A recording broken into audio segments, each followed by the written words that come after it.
आमिर साहब, अब ये जो सूरत हाल हुई, अब सीज़ फायर DGMOs के दरमियान राब्ता भी हुआ है, अब आप समझते हैं कि ये बात यहाँ पर ख़त्म नहीं होनी चाहिए, इस मौके से पाकिस्तान को फ़ायदा भी उठाना चाहिए और जो इश्यूज़ हैं उनको हाईलाइट भी करना चाहिए भारत के साथ फिर बैठ के बात करके? देखिए जी, हमारा तो ये एक रहा और हम कोशिश भी हमने इस दफ़ा भी ये की कि एप्लीकेशन ऑफ फोर्स से हम डेटरेंस जो हमारा एक इसने चैलेंज किया है पुलवामा में भी और इस दफ़ा ज़्यादा एग्रेसिवली चैलेंज किया है, उसको रीस्टैब्लिश होना चाहिए। वो बहुत ज़रूरी है क्योंकि इसको आइंदा मतलब इंडिया को और जो मोदी का जो एक हिंदुत्व वाला और चनाकिया वाला माइंडसेट है उसको देखते हुए उसको कम से कम ये एहसास ज़रूर पैदा होना चाहिए। हम समझते हैं कि पाकिस्तान को एक हकीकत समझें और उसका एहतराम करें और मिल के आगे बढ़ें। जंग सलूशन नहीं है और बड़ी चीज़ें हैं जो हमारी आवाम डिज़र्व भी करती हैं और जो हमें देनी भी चाहिए उन्हें। लेकिन जो उनका माइंडसेट देखने में आया है उसके लिहाज से we have to be very conscious and cautious. हम इस तरह का दुश्मन जो है, unfortunately we are suffering from the curse of the geography because of India being our big neighbour with small minds और एक्सेप्टेबिलिटी नहीं है एक दूसरे के लिए। जीरो सम गेम के बेसिस पे वो हमारे साथ एक रखता है हमेशा से ताल्लुकात। और दूसरा ये कि ये जो चीज़ें हम चाहते हैं इस वक्त और जो DGMOs की अभी बात हुई भी है और होने वाली है या और आगे हम चाहते हैं कि टेबल पे, और अमेरिका ने इस चीज़ का हमें थोड़ा दिलासा भी दिया है और हमसे एक किस्म का यकीन दिलाया है कि कल को टेबल पे बैठेंगे। तो वो टेबल पे अगर बैठना पड़े that is going to be important because उस जगह पे हमें ये चीज़ें 2-3 चीज़ें बहुत सीरियसली, एक तो ये इंडस की जो आपने बात की ये बहुत ज़रूरी है। देखिए इंडस वाला जो मामला है, आप किसी एक कौम को जो कि 25 करोड़ आवाम है उसको प्यास से नहीं मार सकते, वो कभी नहीं मार सकते। नहीं, लेकिन आमिर साहब माजरत आपकी बात काट रहा हूँ, लेकिन जो कश्मीर के मसले पर ट्रंप साहब का एक ट्वीट भी था कि उस पर भी बात होनी चाहिए या मसला हल हो। भारत का हमेशा मौक़िफ़ रहा है कि कश्मीर के मसले पर वो किसी तीसरे मुल्क की सालसी कबूल नहीं करेंगे। इस मरतबा आप समझते हैं कि हालात ऐसे हैं कि भारत को बैकफुट पे जाना पड़ेगा, बैठना पड़ेगा? मैं समझता हूँ ये भारत ने बड़ी बेवकूफ़ी की हमारे अगेंस्ट जो मिलिट्री एक्शन लिया। आज बुनियानुल मरसूस के बाद हम जिस जगह पे खड़े हैं एक बहुत बेहतर पोजीशन में खड़े हैं।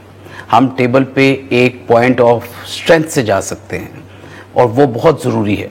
और अगर हमें टेबल पे जाना पड़े तो हमें ये 2-3 चीज़ें, कश्मीर का मसला डेफिनेटली, वो आपने देखा कि पिछली दफ़ा जब पुलवामा हुआ उसके बाद उन्होंने 335A भी लगा दिया और 370 भी कर दिया। अभी उन्होंने इन द गाब ऑफ दिस ऑफेंसिव जो हमारे साथ और लोगों का इधर अटेंशन डाइवर्ट करके कश्मीर में बहुत मुजालिम कर रहे हैं। उन्होंने घरों को डिमोलिश करना शुरू किया हुआ है, उधर एथनिक क्लेंजिंग है, लोगों को पकड़ धकड़ शुरू हुई है। तो वो चीज़ें चल रही हैं उधर, अगर आप जो कि हाईलाइट नहीं हुई, हो रही हैं और इनसे हाईलाइट करना चाहिए। यानी ये अपने आप को इजराइल समझते हैं कश्मीर को गाजा बना देंगे, जो कि पॉसिबल नहीं है। दूसरी चीज़ जो इन्होंने इसी के शेडो में जो हमारे साथ दहशतगर्दी का बाजार गर्म किया हुआ है वेस्टर्न साइड पे, वो बहुत सीरियस चीज़ है। यानी वो हमें उधर से ब्रीड करना चाहते हैं और करते रहे हैं और मेरा ख्याल में वो करते रहेंगे अगर उनका यही माइंडसेट रहा। इस चीज़ को ख़त्म होना चाहिए वंस एंड फॉर। अगर वो कहते हैं कि जी दहशतगर्दी will be considered as an act of war, then for us this दहशतगर्दी is also act of war and they should not take it easily. तो ये दूसरी चीज़ बहुत इंपॉर्टेंट, पानी वाला मसला, दहशतगर्दी वाला मसला, और लास्ट ये जो हर दूसरे साल ये हम पे दहशतगर्दी का इल्ज़ाम लगा के चढ़ दौड़ते हैं, दिस मैडनेस शुड स्टॉप। ये पागलपन खत्म होना चाहिए। ये दोनों मुल्कों के लिए ठीक नहीं है, ये इस रीजन के लिए ठीक नहीं है। कभी भी आप देखें आसियान कंट्रीज को देखें आप, साउथ एशिया, कहाँ मतलब उनके आपस में बहुत डिफरेंसेस हैं but they are not at war. African countries are emerging very powerful, Africa जैसी कंट्रीज, क्योंकि वो ख़त्म करना चाहते हैं इस तरह की वॉर का बिजनेस। यूरोप को देखें आप, कितना मुतहर्रिक, मतलब कोई मसला नहीं है उधर। पीस आफ्टर इतना अरसे के बाद लड़ने लड़ाने के बाद उन्होंने कहा जी पीस के थ्रू ही हम लोगों को भी और एक दूसरे को रिलीफ दे सकते हैं और पूरा रीजन जो है ना प्रोग्रेस कर सकता है। तो ये माइंडसेट इनका भी होना चाहिए।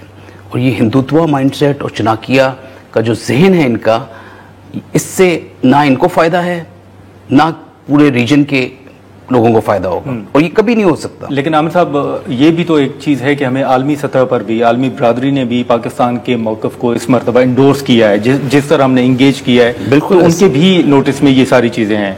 आलमी बरादरी को इंगेज करना भी चाहिए। वो अपने सामने देख रहे हैं कि कितना जो है जारियत का मुजाहरा इन्होंने किया है और कितनी हमने पेशेंस दिखाई है, तो वो हमें हमारी पेशेंस को उसने टेस्ट किया है, लिमिट पे लाके फिर हमने उसका ऑफेंसिव किया है।